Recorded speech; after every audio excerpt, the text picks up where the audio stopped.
Hello students of class 6. Welcome to the online tutorial classes for Bidya Bhavan High Secondary School. This video is for class 6 life science and the chapter that I will continue today is the digestive system. This video is part 5 from this chapter. In the previous video I have started about to discuss the digestive parts, the digestive organs of our body. In this video I will continue with it. In this video, I will start the food after consuming from the mouth. It is coming out the pharynx and esophagus. This part I will discuss today. So let's check. Now in this video, we are going to start about the next part of our digestive system, that is the pharynx. In the previous, we discussed about tooth and tongue. That he told you that the tooth helps us to masticate the foods and tongue help us to produce the bolus in our mouth.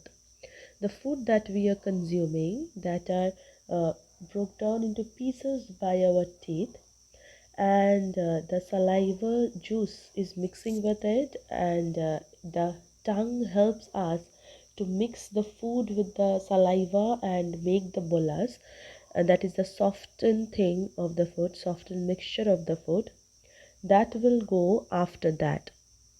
So the next organ is the pharynx. As the pic suggests, you can see here the salivary glands are present and the nasal passage is present, that upper side of it. And here in the windpipe is present in the frontal part of your neck, and the larynx and the esophagus line is present just below, just back side of your windpipe.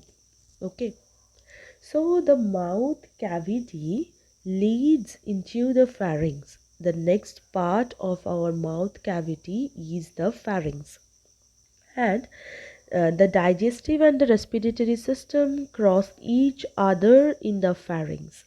In this picture, you can easily understand that the both canals are present just sidewise, and the windpipe and the food pipe is present just side by side.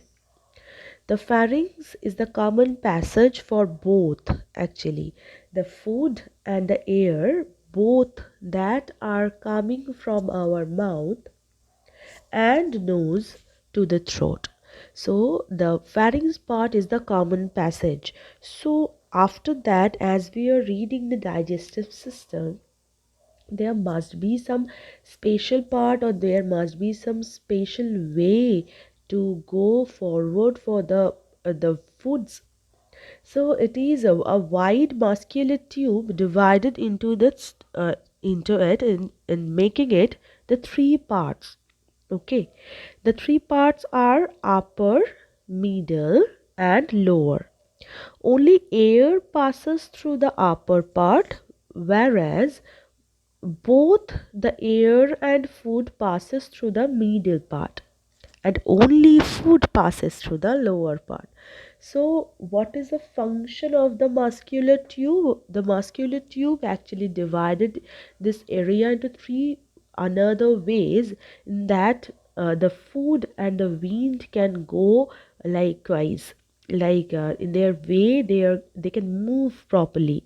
In the upper part only the air flows, in the middle part both the air and food flows, and in the lower part only the food flows.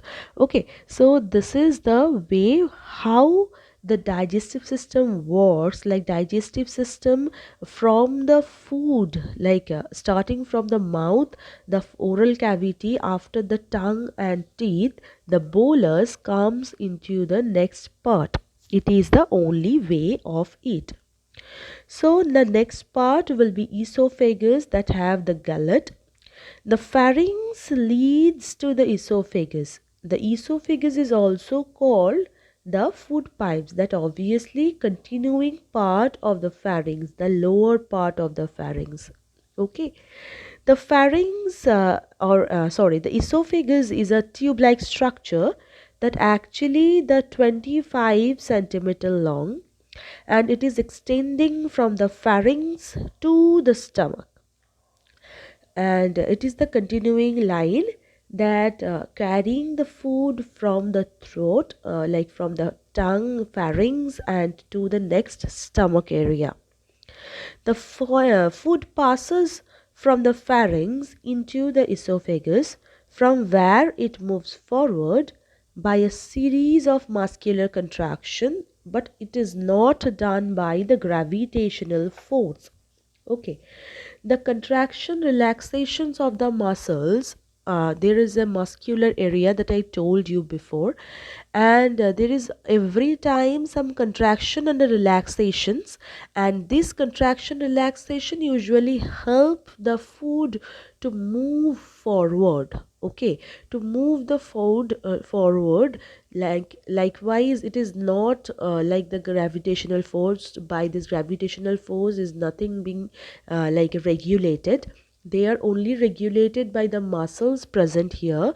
The continuously, sometimes they are contracting and sometimes they are relaxing.